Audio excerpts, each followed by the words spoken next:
Debentures थोड़ा बहुत तो नॉलेज होगा ही तुम लोग को। डिवेंचर्स क्या होता है? कुछ भी नहीं पता। कंपनी क्या करता है? Company frequently borrow large sum of money. Such borrowings may take in the form of short term or long term. Short term borrowings are needed by a company to provide for its working capital, while long term borrowings are needed by a company for financing expenditure of a capital nature. Word आ गया capital, working capital. Working capital क्या होता है? आगे जाके तुम लोग का रेशियो एनालिसिस चैप्टर में भी आएगा, तो उससे अच्छा पहले ही क्लियर कर लेता है ये। ठीक है, वर्किंग कैपिटल मतलब बिजनेस को चलाने के लिए जो पैसा।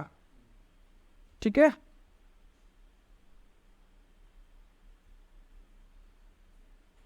जो फंड रहता है ना, उसको बोलते हैं वर्किंग कैपिटल। क्लियर? बैंक वाला भी कभी कभी वर्किंग कैपिटल का लोन देता है, ठीक है, बिजनेस चलाने के लिए। इसका फॉर्मूला क्या है ध्यान रख लो, नेक्स्ट चैप्टर में काम आएगा। वर्किंग कैपिटल का फॉर्मूला है तुम्हारा current asset minus current liabilities. ठीक है, कि जितना करंट एसेट मतलब क्या है? करंट एसेट वो एसेट होते हैं ना जिसको हम लोग बहुत इजीली कैश में कन्वर्ट कर सकता है। तो चलो जो भी स्टॉक डेटर है, बिल्स रिसीवेबल वगैरह है, कैश जो है बैंक में पैसा पड़ा है, मार्केटेबल सिक्योरिटीज वगैरह, वो सारा को अगर हम बेच भी तो एकदम इजीली मेरे पास पैसा आ जाएगा। उससे हम क्या कैपिटल, ये करंट लाइबिलिटीज को पेमेंट कर दिया, उसके बाद जो बच गया वो हो जाता है अपना वर्किंग कैपिटल बिजनेस को चलाने के लिए। ठीक है ना? तो छोटा मोटा जो लोन लेता है वो हो गया वर्किंग कैपिटल के लिए लेता है, बट बड़ा बड़ा लोन लेता है for financing expenditure of capital nature. Capital nature machinery खरीदना है 2-3 करोड़ रुपया का, क्या 2-3 करोड़ का मान लो कि मशीनरी खरीदना है, प्लांट बैठाना है। ठीक है, तो अब 2-3 करोड़ ये तो नहीं कि 6 महीना के लिए लोन लेगा या 1 साल के लिए लोन लेगा, ये हो सकता है कि 20 साल या 30 साल के लिए लोन ले सकता है। तो ये लॉन्ग टर्म हो गया ना। तो long term loan requirement of A company में therefore may not therefore be made by a single lender. The loan may have to be split in several units. One of the convenient method of doing so is to borrow by issuing debentures. For example, the sum to be borrowed is 1 lakh rupees. 1 lakh rupees को छोड़ के 1 लाख करोड़ मान लो कि 1 लाख करोड़ रुपया उठाना है, तो कोई एक बैंक, सिंगल बैंक तो देगा नहीं। तो हम लोग क्या करेगा? It may be divided into 1000 units of each of value of 100 rupees. 100 rupees को काट दो, मतलब ये 1 लाख करोड़ उठाने के लिए जितना होता है उतना उठा लेगा हम लोग यूनिट्स। ठीक है ना? द लेंडर में परचेज एज दिस यूनिट्स में as he pledges. The company will certify that the number of units he hold and that is the concept of debenture. Debenture क्या हो गया? एक तरह का लोन हो गया जो पब्लिक से उठा रहा है, बैंक से नहीं उठा रहा है। ठीक है ना? जैसे कंपनी के पास 2 मेथड है फॉर फाइनेंसिंग फंड्स। फंड्स कैसे उठाएगा? एक तो इक्विटी से। इक्विटी देने से क्या हो जाएगा कि वो लोग का जो प्रॉफिट है वो डिविजिबल हो जाएगा, नंबर ऑफ ओनर्स बढ़ जाएगा। एक वो लोग अगर अपना नंबर ऑफ ओनर्स को नहीं बढ़ाना चाहता है तो वो लोग क्या करेगा? डिबेंचर्स इशू कर देगा। ठीक है, तो डिबेंचर क्या है? Therefore is a certificate of loan issued by a company. It is a part of loan capital of the company. The company is liable to pay interest thereon whether there are profit और not. अगर profit हुआ या नहीं हुआ उससे कोई फर्क नहीं पड़ता, इंटरेस्ट देना पड़ेगा। ठीक है, डेफिनेशन देख लेगा, इजी है तुम लोग का, छोटा मोटा ही है। कैरेक्टरिस्टिक भी इजी है, देख लेना, कुछ नहीं है, बस क्या है? लोन है। ठीक है, it is an acknowledgement of डेप्ट और loan taken by the company. तो कंपनी क्या होता है? एक सर्टिफिकेट दे देता है वो लोग को, जैसे शेयर सर्टिफिकेट देता है वैसे लोन का सर्टिफिकेट देता है। ठीक है ना? उसका फेस वैल्यू प्री डिटरमाइंड है, पहले से ही तय है कि उसका फेस वैल्यू कितना होना चाहिए। जैसे शेयर्स का वैल्यू होता है, एक शेयर का दाम 100 रुपया या 10 रुपया, वैसे इसका भी दाम होता है। ठीक है, it is issued under the common seal of A company. Company का सील लगा हुआ रहेगा उसमें। ठीक है, ये सब बेसिक कैरेक्टरिस्टिक्स है। रेट ऑफ इंटरेस्ट पेएबल होगा, वोटिंग राइट्स नहीं होगा वो लोग का। ठीक है, और डिवेंचर्स को रीपे करेगा after a fixed period as per the terms of issue. जब इशू कर रहा है तो उसी में टर्म्स एंड कंडीशंस लिखा हुआ है कि कब रिपेबल होगा। ठीक है ना? These are generally secured by floating charge on company's asset. इसका मतलब गारंटी हो गया एक तरह से, ठीक है, कि डिबेंचर्स, चल कंपनी एक लोन ले लिया, डिबेंचर्स इशू किया है और पब्लिक लोग से लोन लिया है, तो पब्लिक लोग ऐसे ही थोड़ी ना दे देगा। तो कंपनी ये बोला चलो ठीक है, अगर हम रिपे नहीं कर पाया तो मेरा ये कुछ एसेट है, ये एसेट तुम लोग ले लेना अगर रिपे नहीं कर पाया तो, ठीक है ना। तो ये सिक्योर्ड रहता है, जो डिबेंचर्स रहता है secured by floating charge on the companies asset. Company का जो अब सारा एसेट नहीं, अब 1 लाख का डिवेंचर इशू किया तो ये नहीं कि 10 करोड़ का मशीनरी उस पर सिक्योरिटी के हिसाब से दे दिया, वो पर्टिकुलर कोई एक एसेट देगा, मान लो कि फर्नीचर फिक्सचर्स दे दिया या मोटर कार हो गया, वो सबसे दे दिया, और डिपेंड करेगा अमाउंट के हिसाब से। सारा एक की डिवेंचर पे सारा कंपनी का एसेट को वो नहीं दे देगा, ठीक है ना। इट में बी फुल्ली कन्वर्टिबल और पार्टली कन्वर्टिबल और नॉन कन्वर्टिबल, ये आगे आएगा कन्वर्टिबल क्या होता है, ठीक है ना। मीनिंग ऑफ बॉन्ड छोड़ दो, नहीं चाहिए। टाइप्स ऑफ डिवेंचर देख लो, बस बेसिक है, एग्जाम में आ सकता है। टाइप्स ऑफ डिवेंचर को क्लासिफाई किया on the basis of security, period, registration, convertibility, coupon rate, priority. Security के हिसाब से क्या है, सिक्योर्ड या मॉर्गेज डिवेंचर्स, मतलब कंपनी सिक्योरिटी के हिसाब से कुछ एक दे दिया कि ये फलाना एसेट है, ये इसके हिसाब से सिक्योरिटी के हिसाब से रख लो, ये हो गया सिक्योरिटी सिक्योर्ड, ठीक है ना। एक हो गया नेकेड और सिंपल डिवेंचर्स, इसमें कोई गारंटी नहीं दिया कंपनी कि मेरा ये एसेट के ऊपर राइट हो जाएगा तुम लोग का अगर हम लोग रिपे नहीं कर पाया तो, ठीक है। रिडीमेबल डिवेंचर्स, रिडीमेबल डिवेंचर्स उसको बोलता है कि company after a fixed period of time बोल दिया कि तुम लोग को रिपेमेंट कर देगा फुल प्रिंसिपल अमाउंट। हम 1 लाख का डिवेंचर्स खरीद लिया कंपनी से, तो इसका मतलब क्या हुआ, कंपनी हमसे लोन लिया है, कंपनी ये बोला कि 10 साल बाद देगा, तो वो रिडीमेबल हो गया, ठीक है। इंटरेस्ट तो हर साल दे ही रहा है, प्लस जो हम 1 लाख का जो डिवेंचर्स लेके रखा है और कंपनी जो हमसे 1 लाख का लोन लेके रखा है वो 10 साल बाद हमको रिपे करेगा, वो हो गया रिडीमेबल। इरिडीमेबल डिवेंचर्स वो हो गया जो कंपनी कभी रिपे ही नहीं करेगा, कंपनी रिपे नहीं करेगा, इसलिए तो नाम उसका रिडीमेबल डिवेंचर्स हो गया। बस खाली एक कंडीशन में वो करेगा, जब कंपनी बंद होगा, कंपनी ये बोल दिया इरिडीमेबल डिवेंचर है, लेना है तो ले लो, कंपनी बंद होगा तभी तुमको पूरा प्रिंसिपल अमाउंट मिलेगा, नहीं तो उसके बीच में कभी भी नहीं मिलेगा। अब कंपनी अगर 100 साल तक बंद नहीं हुआ तो तुमको 100 साल तक वो पैसा नहीं मिलने वाला, हाँ इंटरेस्ट 100 साल तक मिलता रहेगा, समझ गया। जो प्रेफरेंस शेयर में भी पढ़ा था ना, irredeemable preference share on the basis of registration, registered debenture, registered debenture वो हो गया जिसके नाम पे वो रजिस्टर्ड है, ठीक है। और बियरर डिबेंचर मतलब जो होल्ड कर रहा है, जिसके हाथ में है, मान लो कि हम कंपनी है, हम शिवम को डिबेंचर सर्टिफिकेट दिया और शिवम से 1 लाख का लोन लिया, तब तक वो रजिस्टर्ड है। अब वो क्या किया, वो उसके नाम पे ट्रांसफर कर दिया, क्या वो उसको दे दिया है, अब हाथ में किसके हैं, आदर्श के, तो वो बियरर डिबेंचर हो गया। मतलब बियरर डिबेंचर क्या है, किसी को भी ट्रांसफर कर सकता है, किसी को भी दे सकता है वो, ठीक है, हाँ, तो उसी को पैसा मिल जाएगा लास्ट में। तो bearer debentures are unregistered debentures which are payable to the bearer और holder, at the end of the time में जिसके हाथ में है उसी को मिलेगा पैसा, ठीक है। On the basis of convertibility, convertibility में क्या हो जाता है, एक हो जाता है कन्वर्टिबल डिवेंचर्स। कन्वर्टिबल डिवेंचर्स मतलब कि कंपनी ये बोल दिया कि मान लो कि 10 साल बाद कंपनी रिडीम करने वाला है, बोला कि 10 साल बाद तुम लोग को प्रिंसिपल अमाउंट मिल जाएगा, बट कंपनी के पास उस टाइम फंड नहीं है, तो कंपनी ये बोल दिया कि कन्वर्टिबल डिवेंचर ये होता है कि तुम लोग को पैसा नहीं देगा, तुम लोग को उतना अमाउंट का इक्विटी शेयर दे देगा, कन्वर्ट कर देगा, तुम्हारा जो डिवेंचर है उसको कन्वर्ट कर देगा हम इक्विटी शेयर में, वो हो गया कन्वर्टिबल। एक हो गया नॉन कन्वर्टिबल, जो कन्वर्ट नहीं होगा कोई चीज़ में, वो सीधा सा बात है, वो ultimately at the time of maturity वो पैसा ही मिलेगा, ठीक है। अच्छा, कन्वर्टिबल डिवेंचर्स में ना या तो उन लोगों को शेयर्स मिलेगा या नया डिवेंचर्स मिल सकता है। डिवेंचर्स का भी रेट होता है ना, मान लो कि 12% डिवेंचर है, ठीक है, इसका टाइम खत्म हो गया, 10 साल हो गया कंप्लीट, अब इसको पेमेंट करना है, तो कंपनी ये बोलती है चलो या तो तुमको इक्विटी शेयर दे देगा या 12% की जगह 13% नया डिवेंचर दे देगा, नया न्यू क्लास ऑफ डिवेंचर हो गया ना ये, ठीक है, शेयर्स भी दे सकता है या डिवेंचर्स भी दे सकता है।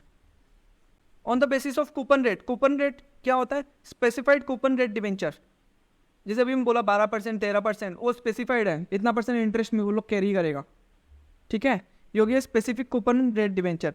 एक हो गया zero coupon rate debenture, zero coupon rate debenture में क्या, कोई डिवेंचर का इंटरेस्ट रेट नहीं है, तो क्या वो लोग को डिवेंचर में इंटरेस्ट नहीं मिलेगा, कंपनी ये बोल दिया चलो ठीक है तुमको 1 लाख का डिवेंचर इशू कर दिया, तो हम 1 लाख का लोन ले लिया है, तुमको डिवेंचर सर्टिफिकेट दे दिया, हम लोन ले लिया 1 लाख का। Eight the end of 3 years हम तुमको 2,10,000 रुपया देगा। 10 years पकड़ लो, at the end of 10 years हम तुमको 2,10,000 रुपया देगा। ये इंटरेस्ट के साथ हो गया, तो उसको बोलता है जीरो कूपन रेट डिवेंचर, मतलब इसी के अंदर इंटरेस्ट कैलकुलेटेड है। First mortgage debenture, first mortgage debentures are दो debentures which have first claim on the property charge as regard to payment of interest and principal at the time of winding up. जैसे अपना registration होता है, तुम लोग PWD सबका registration देखा है, क्लास होता है उसमें, क्लास 1, ठीक है ना, क्लास 1 2 होता है, वैसे ही इसमें भी क्लास होता है, ठीक है। उसमें फर्स्ट मॉर्गेज डिवेंचर में ये बोल दिया कि सबसे पहले इंटरेस्ट रेट वो लोग को मिलेगा, उसके बाद इंटरेस्ट और प्रिंसिपल ये लोग को मिलेगा जब कंपनी बंद हो जाएगा। तो एक हो गया सेकेंड मॉर्गेज। सेकेंड मॉर्गेज में ये होगा कि पहले फर्स्ट मॉर्गेज वाला को पेमेंट होगा, फिर उसके बाद सेकेंड मॉर्गेज वाला को पेमेंट होगा, ठीक है। Second mortgage debentures are those debentures which are payable only after the redemption of first mortgage debentures. अरे 2 क्लास में बांट दिया डिवेंचर्स को, डिवेंचर को 2 क्लास में बांटा है, एक फर्स्ट क्लास और एक सेकेंड क्लास। फर्स्ट क्लास में ये बोल दिया कि कंपनी जब बंद हो जाएगा तो इंटरेस्ट प्लस प्रिंसिपल अमाउंट दोनों मिला के इसको पेमेंट होगा। और कंपनी सेकेंड क्लास का भी डिवेंचर इशू करके रखा है, मतलब लोन लेके रखा है, तो पहले इसको पेमेंट होगा फिर उसके बाद इसको पेमेंट होगा। डिफरेंस देख लेगा तुम लोग शेयर होल्डर डिवेंचर्स का। शेयर होल्डर मालिक होता है, डिवेंचर होल्डर मालिक नहीं होता है। शेयर होल्डर में इक्विटी शेयर होता है, इसमें डिवेंचर्स हो जाता है, ये इसमें इंटरेस्ट नहीं होता है, इसमें डिविडेंड होता है, ठीक है ना। और इसमें क्या इंटरेस्ट कैरी करता है, ये लोग पार्ट कर सकता है मैनेजमेंट में, वोटिंग राइट में, ये लोग पार्ट नहीं ले सकता। ये सब तो बेसिक चीज़ है, ठीक है ना। ये लोग ओनर हो गया, ये क्रेडिटर हो गया, ये लोग को डिविडेंड मिलता है, ये लोग को इंटरेस्ट मिलता है। शेयर सिक्योर्ड नहीं होता, ये लोग सिक्योर्ड भी हो सकता है, नहीं भी हो सकता, डिपेंड करता है, ठीक है। डिविडेंड पे होगा जब वो लोग को प्रॉफिट होगा, बट डिवेंचर इंटरेस्ट हो तो टाइम टू टाइम देना ही पड़ेगा, चाहे प्रॉफिट हो या नहीं हो, ठीक है। ये लोग मीटिंग अटेंड कर सकता है, ये लोग मीटिंग अटेंड नहीं कर सकता। रीपेमेंट, ये लोग को रीपेमेंट बाद में होगा, पहले डिवेंचर्स वाला को पेमेंट होगा, फिर प्रेफरेंस शेयर, फिर उसके बाद शेयर कैपिटल का पेमेंट होगा, ठीक है ना। प्रायोरिटी ऑफ रिफंड ये भी वही है, ठीक है, बेसिक है ये तो देख लेना। ये भी इजी है, difference between shares and debentures ये भी इजी है, एक बार पढ़ लेना।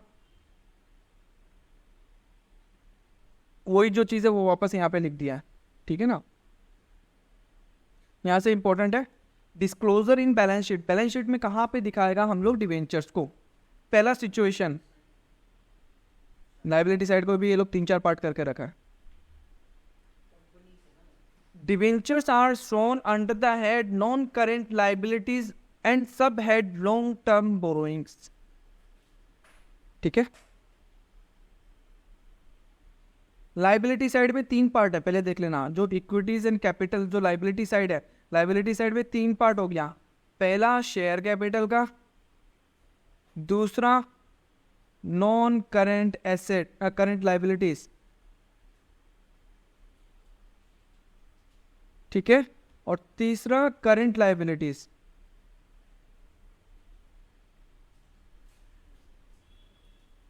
शेयर कैपिटल तो ओनर वाला लोग का हो गया। Non current liabilities, non current मतलब जो लाइबिलिटीज करंट नहीं है। अच्छा, करंट मतलब क्या होता है, शॉर्ट टर्म के लिए जो लाइबिलिटीज हो, उसके पहले नॉन लगा दिया तो इसका मतलब जो शॉर्ट टर्म के लिए नहीं है, लॉन्ग टर्म के लिए है, तो वो नॉन करेंट लाइबिलिटीज हो गया। अब उसके अंदर भी 4 पार्ट है, ठीक है। उसमें से एक पार्ट है लॉन्ग टर्म बोरोइंग्स, उसके अंदर में आएगा, ठीक है। When all the debentures become due for redemption after 12 months from the date of balance sheet, debentures are shown under the head non-current liabilities and subhead long-term borrowings, ठीक है। कि अभी टाइम नहीं हुआ वो लोग का रिपेमेंट का, 2 साल 3 साल बाद रिपेमेंट होगा, तो आज से 3 साल बाद रिपेमेंट होगा, तो वो तो लॉन्ग टर्म बोरोइंग्स ही हो गया ना। शॉर्ट टर्म क्या हो जाता, 12 महीने के अंदर हो जाता अगर रिपेमेंट करता तो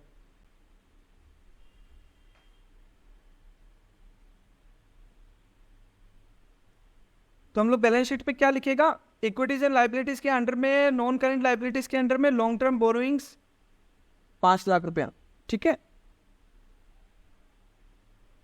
दूसरा सिचुएशन ये आ सकता है कि debentures are shown under the head non current liabilities and sub head long term borrowings and also under the current liabilities and other current liabilities. For example के तौर पे मान लो कि अभी 2023 चल रहा है, ठीक है, कंपनी लोन लिया है 5 लाख का,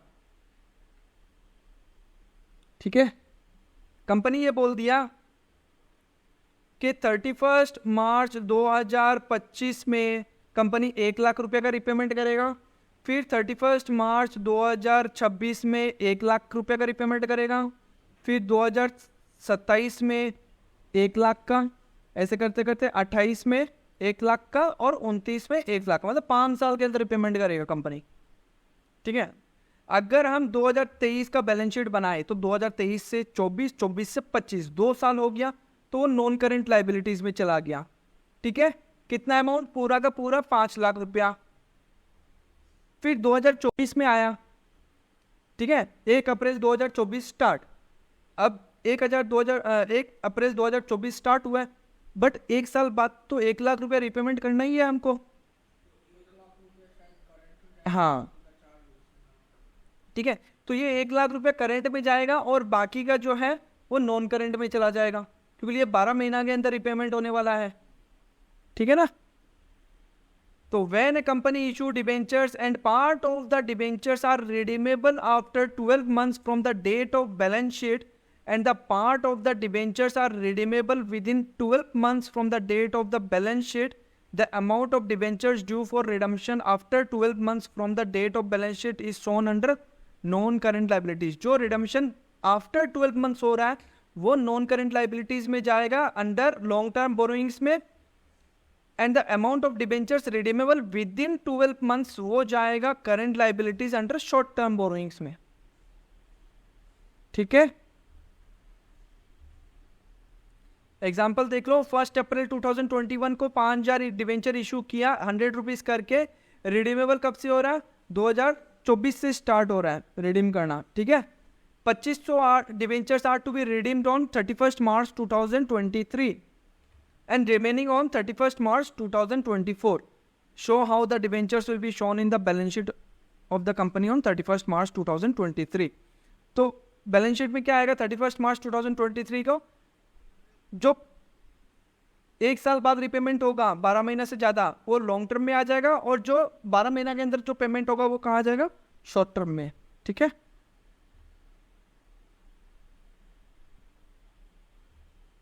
situation 3, debentures are shown under the head current liabilities and sub head short term borrowings.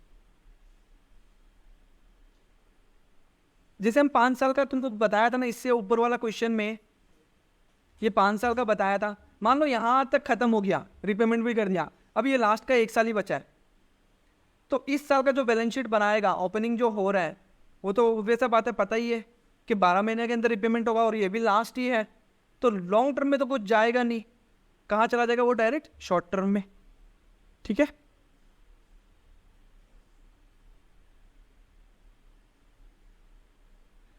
Methods of issue of debentures like share, ठीक है ना, जैसे शेयर कैपिटल किया था वैसा ही है।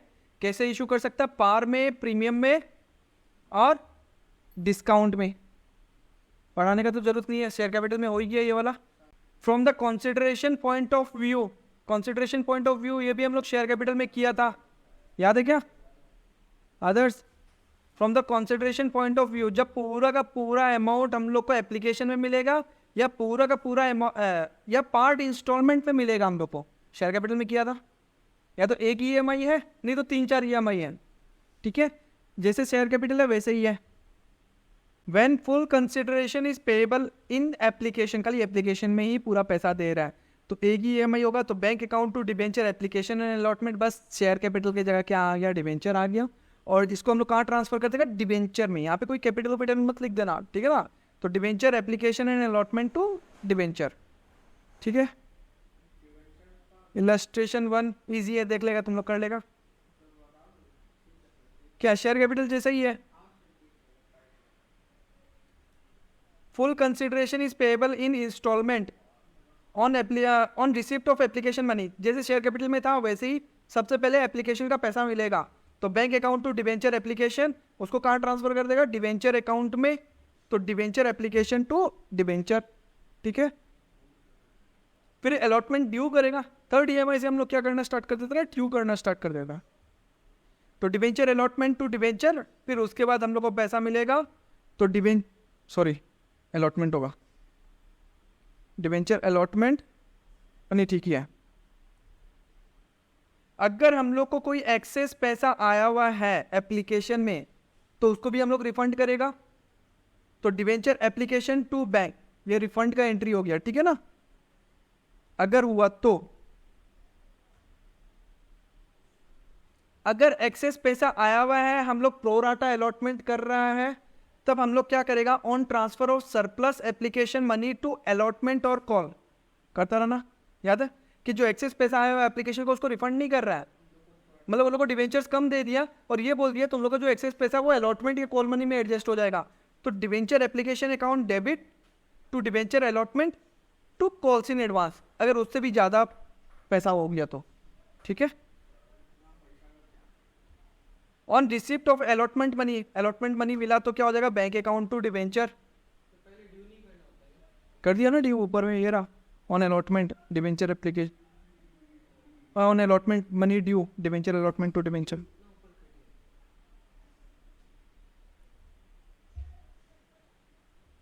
On making first call money due debenture first call to debenture, और जब पैसा मिलेगा तो bank account to debenture first call, ठीक है।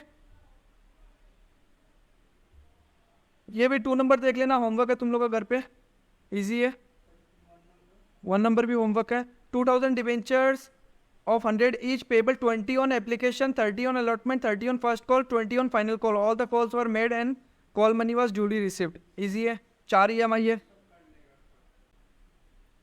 Illustration number 3, AB Limited issued 1000 10% debentures of 100 each payable at par, payable 35 on application, 40 on allotment, 25 on first and final call. All the debentures were fully subscribed. Ramin, holder of 400 debentures, paid the entire amount along with the allotment money. Suren, the holder of 100 debentures, failed to pay the allotment money on his holding. However, he paid the amount along with call money. तो रमेन जो था वो अच्छा आदमी था, वो क्या किया, 400 डिवेंचर जो लेके रखा था वो अलॉटमेंट के बाद ही सारा ईएमआई एक साथ ही दे दिया। मतलब क्या है, उसका एप्लीकेशन, अलॉटमेंट, उसके बाद फर्स्ट कॉल, यही था। तो एप्लीकेशन तो स्टेप से पहले दे दिया। फिर रमेन क्या किया, अलॉटमेंट तो दिया ही, कंपनी यहाँ तक मांगा है, अलॉटमेंट तो मांगा ही है, तो वो अलॉटमेंट के साथ फर्स्ट कॉल का भी दे दिया, ठीक है। तो इसका मतलब फर्स्ट कॉल का पैसा वो नहीं देगा। फिर एक सोरेन जो था वो क्या किया, अलॉटमेंट का पैसा नहीं दिया। फिर जब फर्स्ट कॉल मांगा कंपनी तो वो अलॉटमेंट का भी दे दिया और फर्स्ट कॉल का भी दे दिया एक साथ, ठीक है। तो 10,000 डिवेंचर्स है, पहला 35 करके, तो bank account to 10% debenture application कितना हो जाएगा, 10,000 इंटू 35 रुपया। फिर वो कहाँ चला जाएगा, डिवेंचर एप्लीकेशन टू डिवेंचर, ठीक है, 3.5 लाख आ गया। फिर उसके बाद हम लोग ड्यू करेगा अलॉटमेंट का, तो 10% debenture allotment to debenture account कितना अमाउंट करके है, 35 40, 10,000 इंटू 40, ठीक है, 4 लाख। इस हम लोग मांगा कितना, 4 लाख, उसमें सुरेन नहीं दिया, सुरेन नहीं दिया, कितना शेयर लेके रखा था, 100 इंटू 40, मतलब ये 4,000 नहीं दिया, तो कितना हुआ, 3,96,000 इतना मिला। प्लस जो रमेन जो है जो 400 शेयर लेके रखा है वो नेक्स्ट ईएमआई भी दे दिया। नेक्स्ट ईएमआई कितना है, 25। अलॉटमेंट जो दिया वो इसमें इंक्लूड हो गया ना, इसके अंदर 4 लाख के अंदर इंक्लूड हो गया ना। अरे रमेन क्या किया, रमेन अलॉटमेंट तो दिया ही है, paid the entire amount along with the allotment money. हम लोग ये कर रहा है कि बैंक में, बैंक का जो एंट्री करेगा बैंक में क्या अमाउंट लिखेगा वो, तो 400 इंटू 25, 4 इंटू 25 हो गया 100 और 2 जीरो, ठीक है। तो 4,06,000 इतना बैंक में आएगा अपना, ये एंट्री करेगा, ठीक है। बैंक अकाउंट 4,06,000, कॉल सिनेरियर में 4,000, 10% डिवेंचर अलॉटमेंट में 4 लाख, क्योंकि जो हम लोग वहाँ पे ऊपर में डेबिट किया था उतना ही अमाउंट हम लोग क्रेडिट करेगा। ठीक है, क्रेडिट कर दिया, खत्म।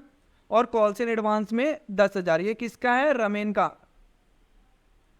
ठीक है, और ये 4,000 ड्यू किसका है? सुरेन का। अब जब नेक्स्ट ईएमआई मांगेगा तो रमेन तो देगा नहीं, और जो ये एडवांस लिया हुआ है कंपनी का ये खत्म हो जाएगा, तो ये डेबिट करके खत्म करना पड़ेगा अपने को। पहले तो ड्यू पे एंट्री करो, 10% first debenture, first and final call to 10% debenture, 2,50,000 आ गया। कैसे आया? 10,000 इंटू 25। ठीक है ना? अच्छा, मिलेगा कितना अपने को? देखो मांगा कितना? 2,50,000। उसमें से तो रमेन देने वाला नहीं है, रमेन 10,000 देने वाला नहीं है। कितना हो गया? 2,40,000। ठीक है, प्लस ये 4,000 भी मिल जाएगा अपने को। कितना? क्योंकि वो दे दिया ना अलॉटमेंट के साथ भी, सुरेन 4,000, तो 2,44,000 अपने को मिला। तो 2,44,000 डेबिट हो गया। जो कॉल्स इन एडवांस जो हम लोग क्रेडिट करके रखा था वो डेबिट करके खत्म हो जाएगा, क्योंकि अब कंपनी के पास कोई भी एडवांस नहीं रहा। To 10% debenture first and final call, यही जो सेम अमाउंट है 2,50,000 ये आ जाएगा। और ये जो कंपनी बोल रहा था ना कि हमको मिलना बाकी है, अब तो बाकी नहीं रहेगा क्योंकि वो सुरेन भी दे दिया, तो ये भी खत्म हो जाएगा। तो कॉल्स इन एरियर खत्म। ठीक है, issue of debentures at premium, जैसे शेयर कैपिटल के जैसे है वैसे ही है। ठीक है ना? तो हम लोग सिक्योरिटीज प्रीमियम अमाउंट को हम लोग क्या करेगा, जब भी प्रीमियम मिलेगा तो क्रेडिट करेगा, जैसे शेयर कैपिटल में करता रहा। ठीक है ना? ये कंपनी का क्या है? कैपिटल प्रॉफिट है, एक्स्ट्रा पैसा ले रहा है ना। ठीक है, recording of debentures premium, if the premium is received on application, तो हम लोग क्या करेगा? सिक्योरिटीज प्रीमियम रिजर्व अकाउंट को क्रेडिट करेगा। ठीक है, कौन सा एप्लीकेशन का एंट्री करेगा ना उसी टाइम। अगर प्रीमियम अलॉटमेंट एक कॉल के साथ है तब भी हम लोग क्रेडिट करेगा, जिस कॉल के साथ है उस कॉल के साथ।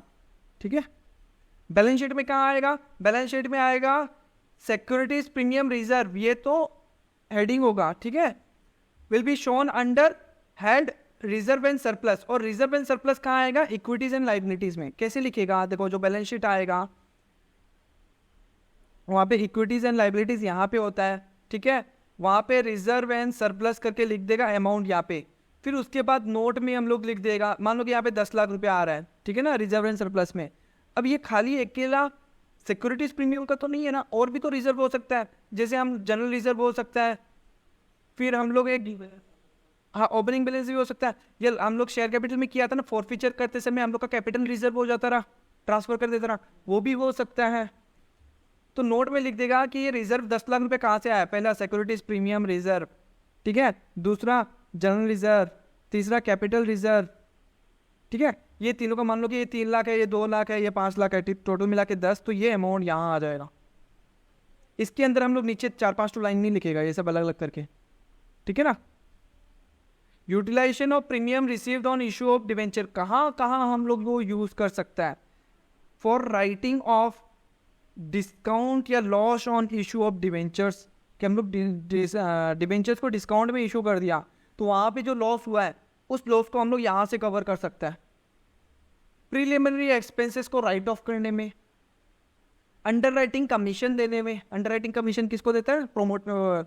जो अंडर राइटर्स होता है वो लोगों को कमीशन देता है, उसके लिए। कैपिटल लॉसेस अगर कुछ होता है तो कैपिटल लॉसेस क्या होता है?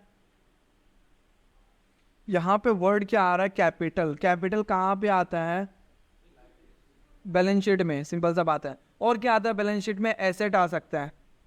ठीक है ना, क्योंकि जितना एसेट होता है उतना कैपिटल प्लस लायबिलिटीज तो होता ही है। अगर कोई एसेट को अगर हम लोग लॉस में बेच देता वो हो जाता है कैपिटल लॉस।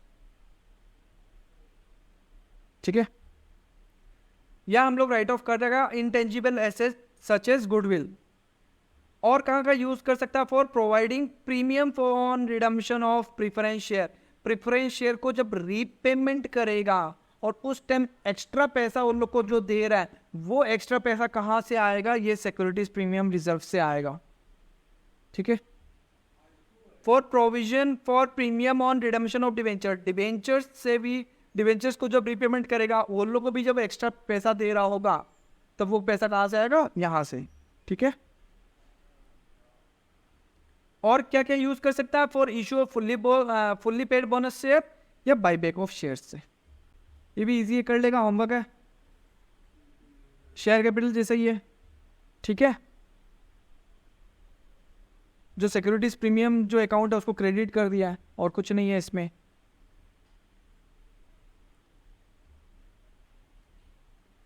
चलो आज इतना ही करते हैं, 5 से हम लोग नेक्स्ट क्लास से करेगा, ठीक है। क्या